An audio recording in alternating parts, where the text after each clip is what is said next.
hindsight, it now feels like almost every aspect of my life shaped my identity to put me in the privileged position to found Prime Coalition in 2014 and to give me the humility and tenacity now required to continue leading Prime in 2024.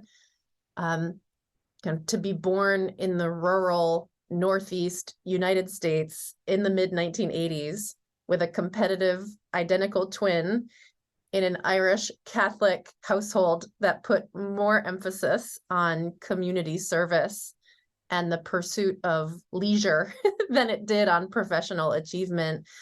I think this is the mix that kind of shaped my identity and that continues to shape the values at Prime Coalition, which are care, humility, tenacity, abundance, and additionality.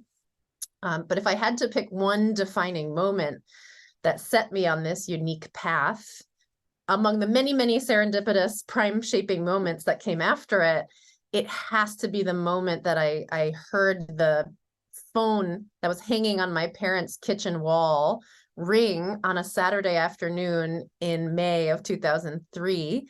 That call, because it was pre-smartphone era, so it was actually hanging on the wall. It was a home phone, landline.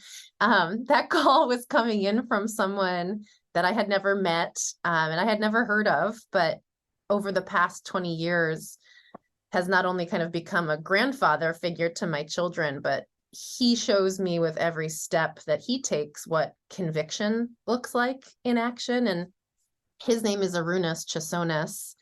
And back then he was calling in 2003 because someone had anonymously nominated me for the Rochester Business Alliance Young Woman of Distinction Award.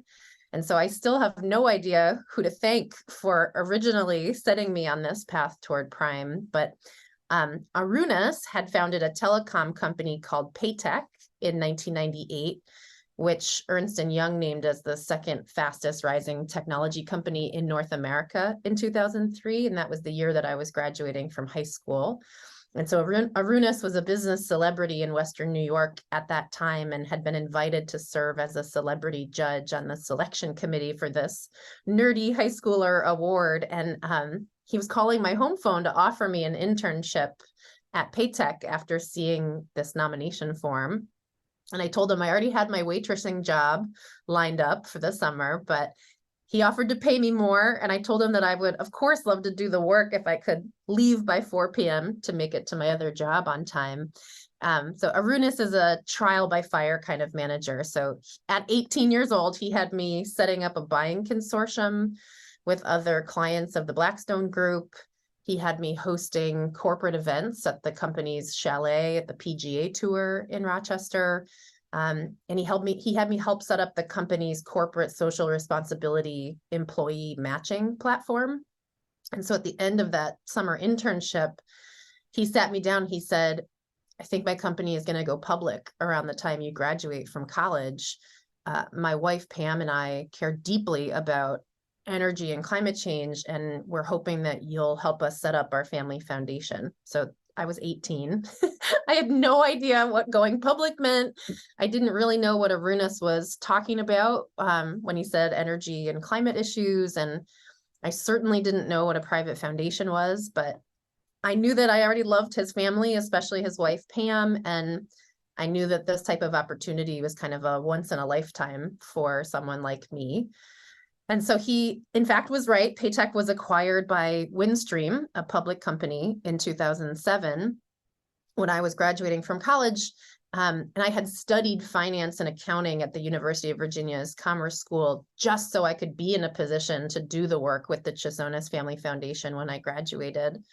And Arunas and Pam made me both executive director in charge of grant making, as well as a trustee on the endowment, which of course led me down the path toward founding Prime at the intersection of grant making and market-driven solutions to social problems.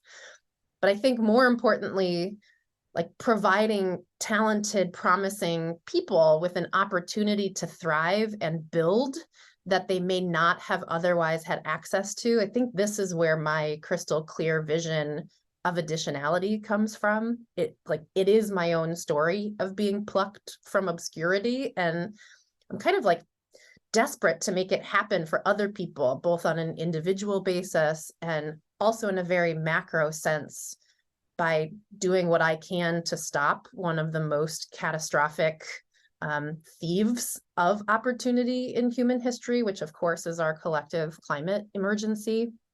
So just to get back to your question after all of that context, how does this defining moment continue to shape Prime's vision? I think my vision for Prime and for philanthropy as a whole revolves around the concept of additionality, supporting companies, projects, funds, and nonprofit programming that we can't imagine happening without us. It's core to my own journey. It's core to our vision and 10-year strategy at Prime. And it's core to my kind of crystal clear vision for where I hope catalytic investing will be by the time I'm done with my working life in a little over 2 decades from now.